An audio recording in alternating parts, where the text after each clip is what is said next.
Assalamualaikum warahmatullahi wabarakatuh. Terima kasih saudaraku. Hari ini kita akan memulai perkuliahan tentang aspek hukum dalam bangunan.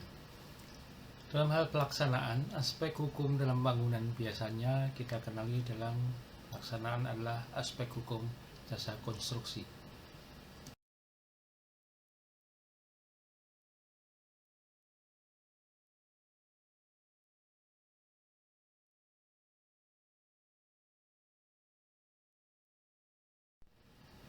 Di dalam mata kuliah ini membahas tentang peraturan perundang-undangan terkait dengan kegiatan membangun atau kegiatan proyek konstruksi, mampu menyusun kontrak konstruksi, memahami konsep pengelolaan, klaim dan kontrak konstruksi, dan konsep penyelesaian sengketa serta etika profesi engineer.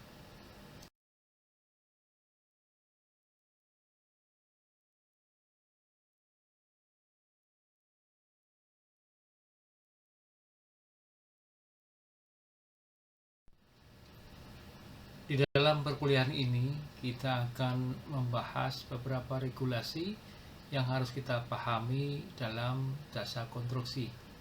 Yang pertama yaitu Undang-Undang Jasa Konstruksi. Dalam hal ini kita akan melihat tinjauan tentang Undang-Undang Nomor 2 Tahun 2017 tentang jasa konstruksi. Nah, Undang-Undang Jasa Konstruksi ini pada awalnya pemerintah membuat pertama kali yaitu Undang-Undang Jasa Konstruksi Nomor 18 Tahun 99, kemudian disempurnakan di Undang-Undang Nomor 2 Tahun 2017 tersebut. Yang kedua, kita akan mempelajari tentang turunan daripada undang-undang itu sendiri, yaitu berupa PP atau peraturan pemerintah dan juga didampingi oleh peraturan presiden.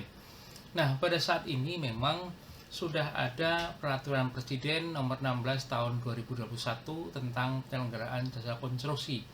Ini berkaitan dengan pengadaan barang dan jasa, dan kemudian ini permasalahannya adalah pemerintah menyempurnakan kembali dengan nomor 12 tahun 2021 yang akan menyempurnakan dari Perpres 16 tahun 2021. Yang ketiga, kita akan mempelajari hukum kontrak. Penyusunan hukum kontrak sendiri, kontrak konstruksi sesuai dengan Undang-Undang Jasa Konstruksi Nomor 2 Tahun 2017, PP Nomor 29 Tahun 2000, dan Perpres 16 Tahun 2021. Yang keempat, kita akan mempelajari tentang sengketa kontrak konstruksi. Masalah sengketa kontrak konstruksi bisa terjadi di lapangan, bisa jadi tidak terjadi apabila ini bisa menggunakan penyelesaian yang terbaik.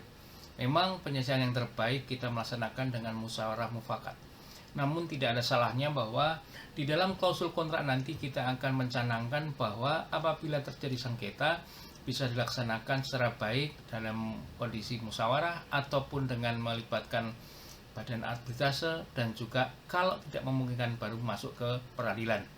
Nah, sengketa konstruksi, arbitrase, dan alternatif penyelesaian sengketa dalam penyelesaian konstruksi ini yang akan kita bahas nantinya.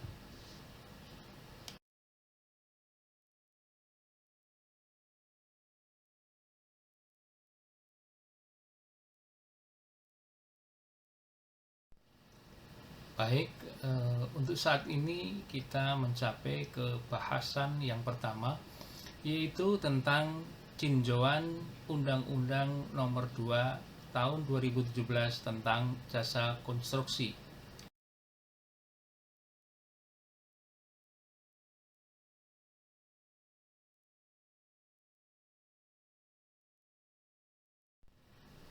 Undang-Undang Jasa Konstruksi, sebagaimana diketahui bahwa Undang-Undang Nomor 2 Tahun 2017 ini menganut asas kejujuran dan keadilan, asas manfaat, asas keserasian, asas keseimbangan, asas keterbukaan, asas kemitraan, keamanan, dan keselamatan demi kepentingan masyarakat, bangsa, dan negara. Bidang jasa konstruksi merupakan bidang yang utama dalam melaksanakan agenda pembangunan nasional. Jasa konstruksi sebagai salah satu bidang dalam sarana pembangunan sudah sepatutnya diatur dan dilindungi secara hukum agar terjadi situasi yang objektif dan kondusif dalam pelaksanaannya.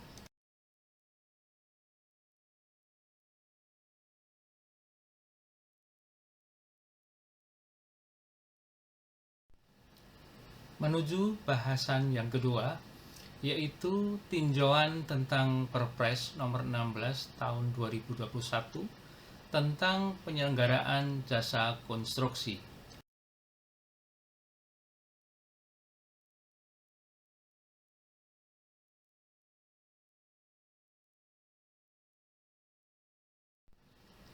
Berikut saya sampaikan tentang penyelenggaraan jasa konstruksi. Sistematika penyelenggaraan jasa konstruksi ini meliputi keperdataan, hukum administrasi negara, ketenagakerjaan, dan pidana. Yang pertama, masalah keperdataan. Menyangkut tentang sahnya suatu perjanjian yang berkaitan dengan kontrak pekerjaan jasa konstruksi yang memenuhi legalitas perusahaan, perizinan, sertifikasi, dan harus merupakan kelengkapan hukum para pihak dalam perjanjian. Yang kedua, hukum administrasi negara. Menyangkut tatanan administrasi yang harus dilaksanakan dalam memenuhi proses pelaksanaan kontrak dan peraturan perundang-undangan yang mengatur tentang konstruksi. Ini biasanya disingkat dengan HAN, yaitu hukum administrasi negara. Yang ketiga, yaitu berkaitan masalah dengan ketenagakerjaan. Aspek hukum dalam jasa konstruksi juga akan melibatkan tentang aspek hukum perburuhan. Dalam hal ini menyangkut tentang aturan ketenagakerjaan terhadap para pekerja pelaksana jasa konstruksi. Yang keempat, yaitu tidak akan kita tinggalkan bahwa pekerjaan jasa konstruksi kemungkinan besar juga akan bisa memasuki ranah pidana, walaupun secara hukum kontraknya pada saat pelaksanaan sampai dengan final handover dinyatakan sebagai hukum perdata. Namun apabila setelah handover terjadi permasalahan termasuk masalah ketahanan bangunan dan juga kegagalan bangunan atau kegagalan konstruksi, ini masih masuk kepada ranah pidana, yaitu menyangkut tentang tidak adanya sesuatu unsur pekerjaan yang menyangkut ranah pidana.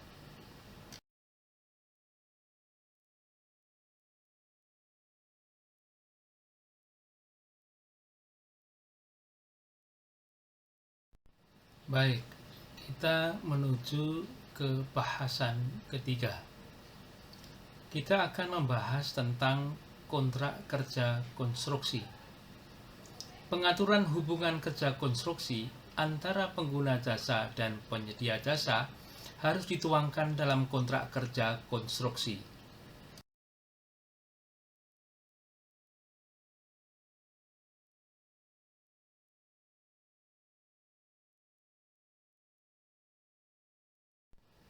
Pemahaman kontrak kerja konstruksi. Mengenai hukum kontrak konstruksi merupakan hukum perikatan yang diatur dalam buku 3 KUH Perdata mulai dari pasal 1233 sampai dengan pasal 1864 KUH Perdata. Pada pasal 1233 KUH Perdata disebutkan bahwa tiap-tiap perikatan dilahirkan dari perjanjian persetujuan dan undang-undang, serta dalam suatu perjanjian dianut asas kebebasan dalam membuat perjanjian.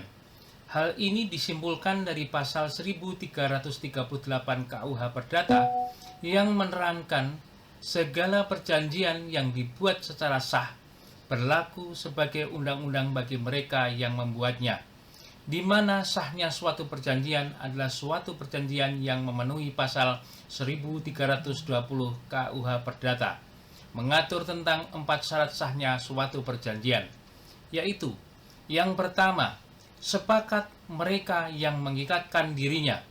Yang kedua, kecakapan untuk membuat suatu perikatan. Dan yang ketiga, suatu hal tertentu dan suatu sebab yang diperkenankan.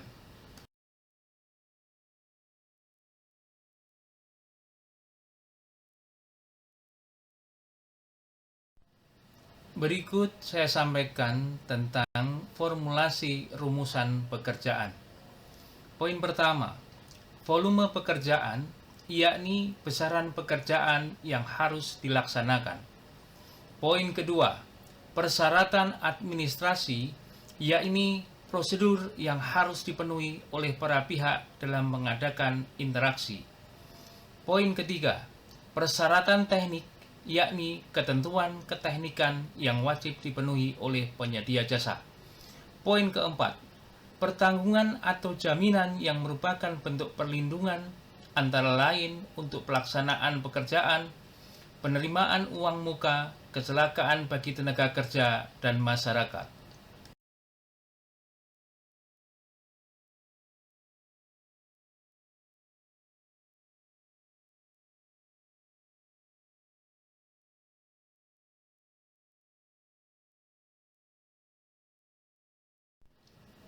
Berikut saya sampaikan peraturan perundang-undangan dalam jasa konstruksi.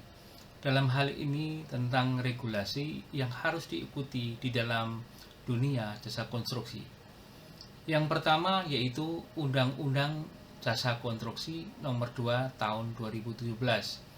Ini merupakan perubahan daripada Undang-Undang Jasa Konstruksi Nomor 18 Tahun 1999. Ini merupakan regulasi yang mengatur segala yang terkait dengan jasa konstruksi, termasuk dengan Undang-Undang Cipta Kerja. Kemudian kita sampaikan tahap berikutnya mengenai Perpres nomor 16 tahun 2021. Ini menerangkan tentang aturan-aturan dalam pelaksanaan pengadaan barang dan jasa. Di dalamnya menyangkut tentang pengadaan barang dan jasa. Kemudian turunan daripada undang-undang itu sendiri diikuti oleh beberapa peraturan pemerintah, yaitu PP nomor 28, PP nomor 29, dan juga PP nomor 30. Yang terakhir, dalam jasa konstruksi ini juga melibatkan keputusan menteri dan juga perlem yang dikeluarkan oleh pemerintah. Ini dimaksudkan menjadi aturan dalam ketentuan remunerasi dan juga kebijakan pemerintah.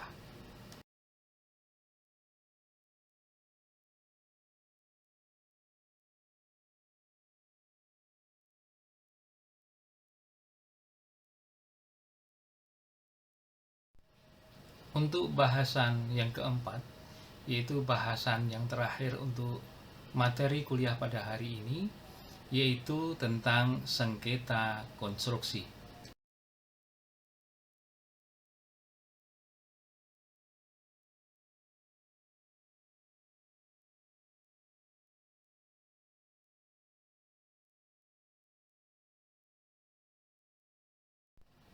Berikut saya sampaikan tentang beberapa sengketa konstruksi. Dalam hal ini ada beberapa pemahaman saya, atau mungkin lebih mudah kita kelompokkan cara berpikir tentang sengketa konstruksi itu sendiri. Yang pertama yaitu sengketa konstruksi atau disebut construction dispute. Sengketa yang terjadi sehubungan dengan pelaksanaan suatu usaha jasa konstruksi antara para pihak yang tersebut dalam suatu kontrak konstruksi. Dalam kegiatan konstruksi biasanya ada 3 tripartite yang berkaitan dengan kontrak konstruksi tersebut. Di antaranya adalah owner itu sendiri, bisa jadi dari pemerintah, dan juga pelaksana atau penyedia jasa konstruksi yang berkaitan dengan konstruksinya. Kemudian melibatkan pihak ketiga yang lain, yaitu penyedia jasa konstruksi dari perencana ataupun pengawas.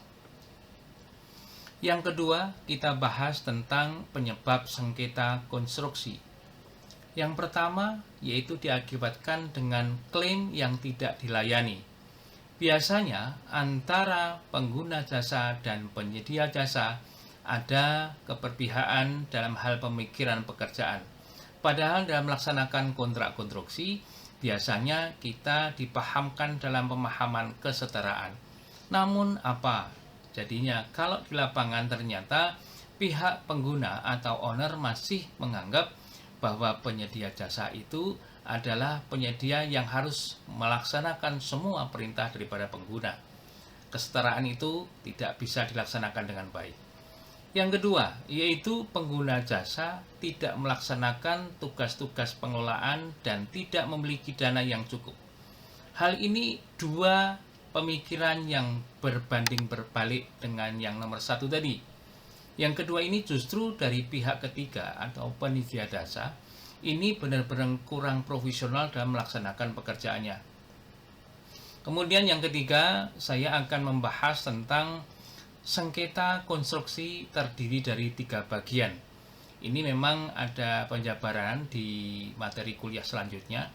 Yang pertama yaitu sengketa pre-kontraktual. Jadi sebelum melaksanakan kontrak itu sudah mengalami satu perbedaan pandangan sehingga kemungkinan bisa terjadi yang namanya sengketa. Kemudian yang kedua tentang sengketa kontraktual. Pada saat pelaksanaan kontrak ini bisa jadi antara pengguna dan penyedia jasa itu ada beda pandangan sehingga terjadi sengketa dalam konstruksinya. Yang ketiga yaitu sengketa pasca kontraktual. Ini juga biasa terjadi apabila pada saat penerimaan pekerjaan atau berita acara serah terima pekerjaan ada perbedaan volume pekerjaan atau pandangan-pandangan yang berbeda sehingga sengketa ini bisa jadi terjadi. Kemudian materi yang keempat ini masalah bagaimana menyelesaikan sengketa konstruksi. Yang pertama kita bisa melalui badan peradilan atau pengadilan. Yang kedua kita bisa menggunakan arbitrase atau lembaga ad hoc. Ini adalah suatu lembaga yang ditunjuk biasanya disepakati dalam susunan kontrak kita atau di dalam klausul kontrak disampaikan bahwa apabila terjadi sengketa itu disebutkan tidak melalui peradilan tapi setinggi-tingginya melalui arbitrase. Ini harus dicantumkan di dalam kontrak. Yang ketiga yaitu alternatif penyelesaian sengketa. Ini jauh lebih baik dengan musyawarah atau konsultasi atau negosiasi atau mediasi. Inilah beberapa materi yang akan kita bahas tentang sengketa konstruksi.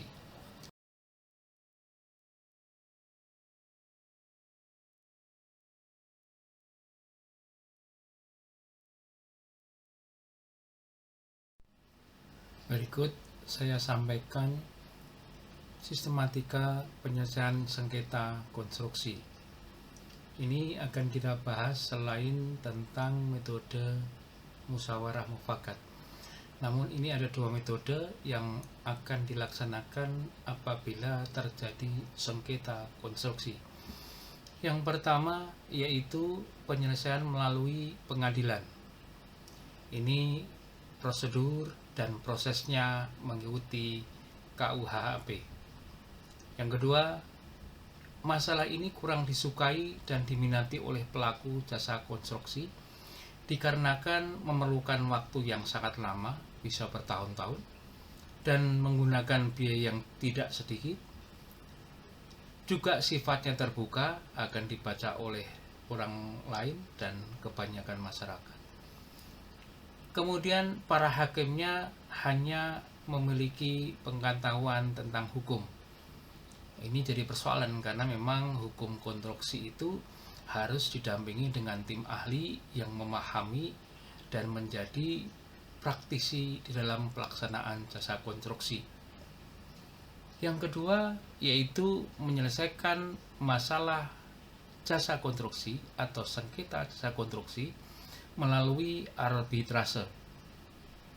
Penyelesaian sengketa melalui arbitrase menetapkan bahwa para pihak sepakat tidak menyelesaikan sengketa melalui pengadilan. Ini sudah saya sampaikan bahwa kesepakatan yang dibuat pada saat penandatanganan kontrak ini harus ditampilkan atau disajikan klausul kontrak tentang apabila terjadi sengketa tidak akan melalui peradilan. Sehingga arbitrase ini akan menjadi satu badan ad hoc yang akan berusaha memberikan solusi dalam penyelesaian sengketa konstruksi.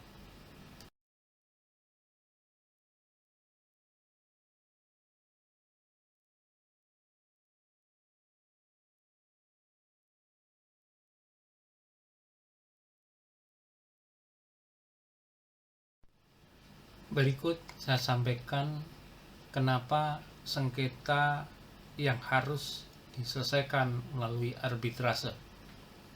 Yang pertama diakibatkan karena perbedaan penafsiran atau disputes mengenai pelaksanaan perjanjian. Ini menjadi persoalan kontroversi pendapat, kemudian kesalahan pengertian atau salah paham, juga terjadi ketidaksepakatan. Selanjutnya saya sampaikan kenapa juga harus melalui arbitrase. Yang kedua yaitu pelanggaran perjanjian atau breach of contract.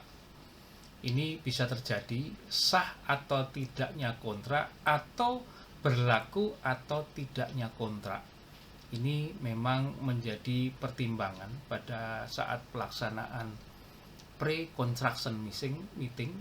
Itu juga akan dibahas bahwa anggaran itu sah apa tidak, anggaran itu ada apa tidak, bisa juga menjadi bahan pertanyaan. Yang ketiga yaitu pengakhiran kontrak atau termination of contract. Termination of contract ini bisa terjadi apabila dari pelaksana itu sudah tidak bisa melaksanakan pekerjaan yang sesuai dalam aturan. Dalam pelaksanaan ada pre-construction meeting. Apabila terjadi keterlambatan fisik antara 0 sampai 75%, itu keterlambatan atau deviasinya hanya ditolerir sebanyak 5 sampai dengan 10%.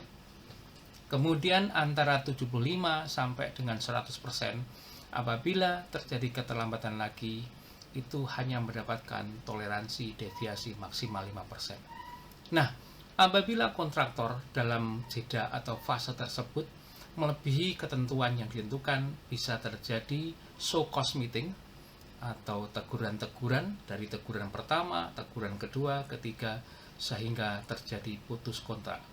Nah, ini biasanya terjadi perdebatan apabila kontraktor merasakan bahwa keterlambatan tersebut disebabkan oleh alam atau bisa jadi disebabkan oleh pengguna jasa. Ini bisa terjadi persengketaan terhadap dunia jasa konstruksi.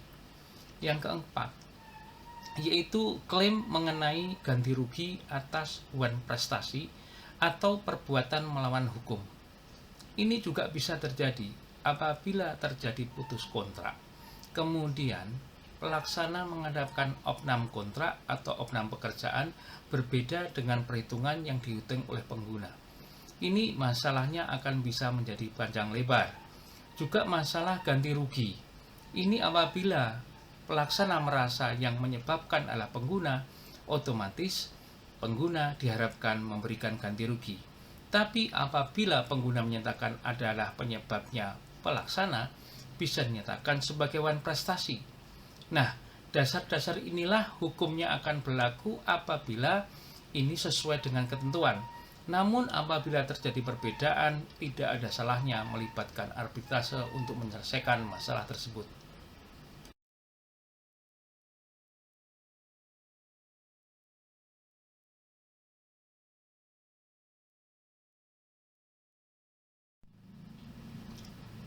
Demikianlah materi kuliah pada hari ini, saudara.